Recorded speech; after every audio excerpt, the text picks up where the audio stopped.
What is this? May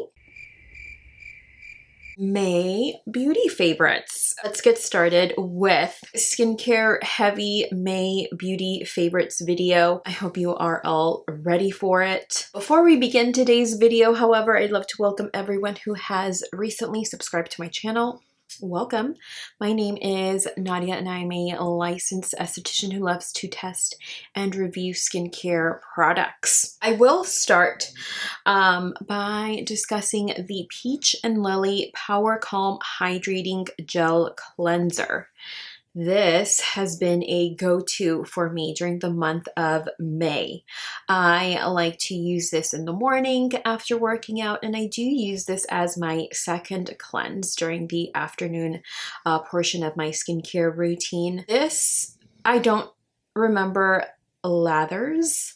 And I do love a cleanser that lathers, but this does not. This is gel based. What I love about it is how light it is and how it removes SPF, oils, makeup without drying or stripping the skin. I'm not quite sure of the price point of this, but you can find it at Peach+Lily and Ulta.com. I feel like if you have oily, perhaps normal combo skin, you may enjoy this as a morning time cleanse if you do a morning cleanse or a second cleanse in the afternoon during warmer spring-like months. So I've really been enjoying this for the month of May. Now on to serums. Let's start by discussing this, which I have recently reviewed here on my channel. I will link the video review up above, but this is the Glow Recipe Watermelon Glow Niacinamide Dewdrops for the ultimate glow and brightening. This I used in place of vitamin C when my skin barrier became compromised. I will perhaps, if I have room here, still link my daytime routine without vitamin C video in case you would like to see this product in action. What I love about this is not only the texture, which is very lightweight. There is a bit of a tint to this, but nothing too intense. It just gives the skin a very natural glass-like glow. And there are multiple ways in which you can use this. I just use this as a serum, as a daytime serum. Sometimes I'll sneak it in at night as well. And it's lightweight. And it's a great antioxidant that helps to, at least niacinamide, that helps to minimize transepidermal water loss. I just love how this helped to kind of soothe and balance my skin when I needed it the most. And it's just a very lovely kind of base for makeup if you are perhaps struggling with dull skin. Love, love, love this. I love the packaging as well. There's some weight to this, and I just love kind of like that soft pink tone to it. Glow Recipe very generously sent this over as PR. In addition to that, they also sent over the Strawberry Smooth BHA and AHA Salicylic Serum, which looks like this. I do kind of enjoy the colors that they use for each of their products. I think they all kind of just go very well with one another. This in particular, the packaging is not my favorite. My hands tend to get very, very tired at the end of the day.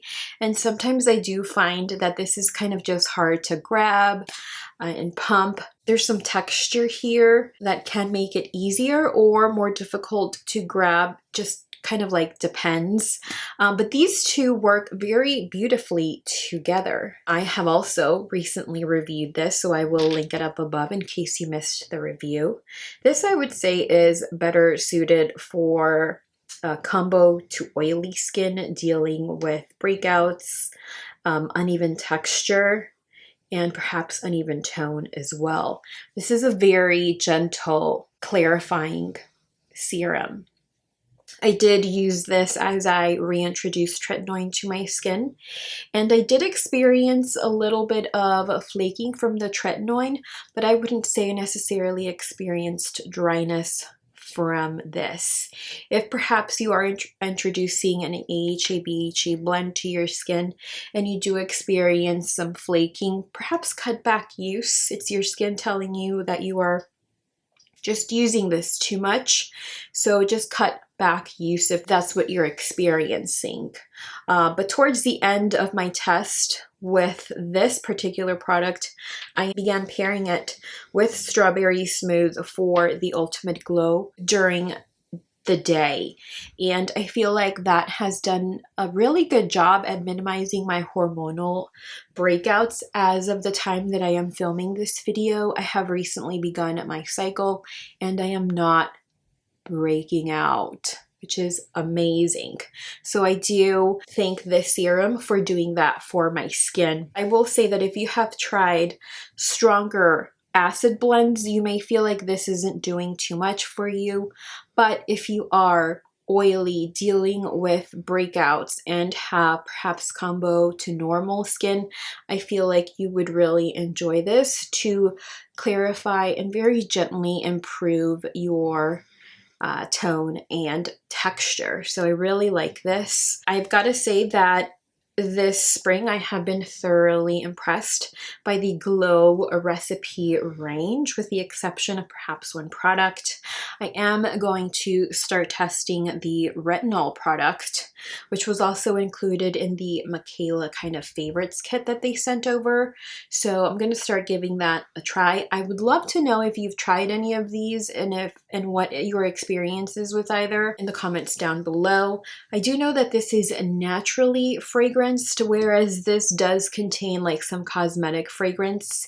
It is, however, kind of fresh watermelon type scent, nothing too intense or you know, something that can be too much for some, and I don't really mind it. I feel like I didn't realize the scent was there after a while, after I began testing this for a while. And you can just see the glow of the products together when mixed together. So it's very, very beautiful. Sorry, my eye has just like been tearing up a lot. So if you see some texture there, it's the eye. Next up, I have the Youth to the People Retinol and Niacinamide Youth Serum. This is going to smooth and transform your skin, elevated with adaptogens and ceramides. So this you want to use at night. You want to apply it to clean, dry skin, and you want to start by using this once to twice per week. This has a very intense tint to it, which looks like this, very bright. But this is a very lightweight retinol product. This is one step below derm or doc prescribed retinols. This is quite possibly one of the strongest retinol products that I have used here, and I enjoyed it quite a bit. After using this twice a week, I began using it 3 times a week after I uploaded my review, and I feel like 3 times a week was just way too much for my skin, so I think 2 times per week is a happy medium. From use, I've noticed less breakouts, which is great. At the time of testing, I was experiencing some breakouts throughout, and I want to say that the following day after use, some of those breakouts, the inflammation at least, diminished quite a bit, a significant amount, so much so that I could notice it. But overall, what I enjoyed was just a nice, clear appearance, smoother appearance to the skin, and perhaps some volume to the skin as well. I feel like this is very reasonably priced, which I don't think I really talked about in my review for a retinol product. I do want to say, however, that if you do see your doc regularly or your derm, and if you're ready for the next step, perhaps you can try this before you try retinol from your doctor. I do want to say, however, that I do use a derm or doc prescription strength retinol, and that does cause my skin to kind of flake for a couple of days. So if you do not want to deal with that, perhaps you don't see your derm or doc as much as you want to, but you do want to try something that is stronger and over the counter, this is it. Not sure if I said this earlier, but if you have not yet checked out my review for the Youth to the People Retinal Niacinamide Youth Serum, I will link that up above. This is a favorite. I can see myself using this every day. I think 1 to 1.5 pumps is a nice happy medium for me, and I do just kind of enjoy the fact that I am not breaking out, and I have recently started my cycle, and I have been using like all of these products consistently for well over a month now. Sorry, my eye is just like tearing up and it's ruining the look today. It's making everything look crusty. Something else that I have been loving is this Cocoa Kind Daily SPF. This is a facial sunscreen lotion with an SPF of 32. It's going to protect against UVA, UVB. I want to say that this is not the most luxe sunscreen formula that I have tried, but I did notice that when I use this as my sunscreen, I get about 5 to 10% more coverage from this foundation.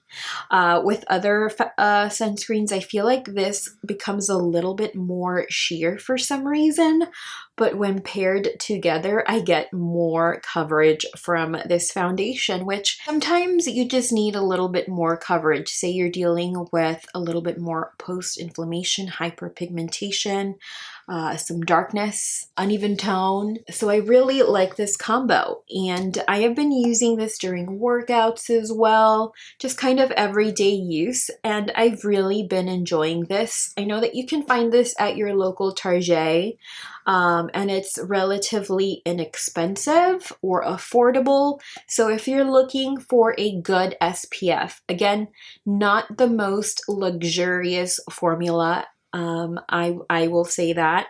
It's not like my Murad City Skin Age Defense SPF 50, not at all. Doesn't even feel as good as this, but if you're on a budget, perhaps, you know, gas prices are insane right now, especially in California.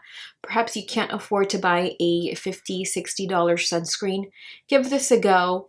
Do be warned, the formula isn't luxe, but it is going to give you that sun protection that we all need on an everyday basis. Next up, I wouldn't say this is a favorite. I do like this formula because it is lightweight, but I can only technically use this on dog walks or when I work out.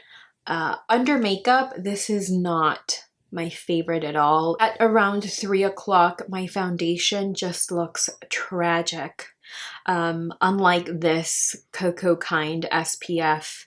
I do just love the texture of this. I like the packaging. It's beautiful. But under makeup or as a base for makeup, it doesn't work for me. I'd love to know your experience with this SPF. It's a beautiful formula, but just under makeup, it doesn't look great. It has a lovely finish, very dewy, luminous glow, and it smells nice. It does have a sunscreeny type smell, but under makeup, it's just not my favorite. Today, I wore it on a dog walk, and unfortunately, I got it in my eye, which is probably why my eye is kind of still tearing and kind of crusty looking right now. So that was not a good time this morning at the Starbucks drive-thru, I will tell you that. So I like this, but it's not my favorite under makeup. So I will say that. I'm sorry, Glow Recipe. This I purchased myself, so this wasn't sent to me via PR, just because I really liked the packaging for some reason and I wanted to give it a go. I will say though, however, that this does reapply nicely for me. I have no reason to hate it once reapplying. I have applied it, I think two times in one day. So I'd apply it maybe at like 9 o'clock, then apply it back again at 11, and then I reapplied it to perhaps 3 o'clock. Had no issues. My only issue with this particular product is once I apply it under makeup. It just makes my makeup look tragic. And it could just be because I'm wearing a mask as well. So I'm going to try to give it a go when I don't wear a mask and perhaps give y'all an update in the bottom bar. I'm not quite sure if I want to take that risk though, because it does not look good under makeup. Not sure what it is, but those are just the facts from me. That is all I have for you all. I hope you enjoyed today's video. Do let me know what your skincare, makeup, beauty favorites for the month of May were in the comments down below. I'd really love to know. And with that, I will see you all in my next video. Be sure to like the video if you enjoyed it, and be sure to subscribe to my channel if you haven't. Thanks for spending some time with me. I'll see you in the next one. Bye. It looks like my camera is flipped.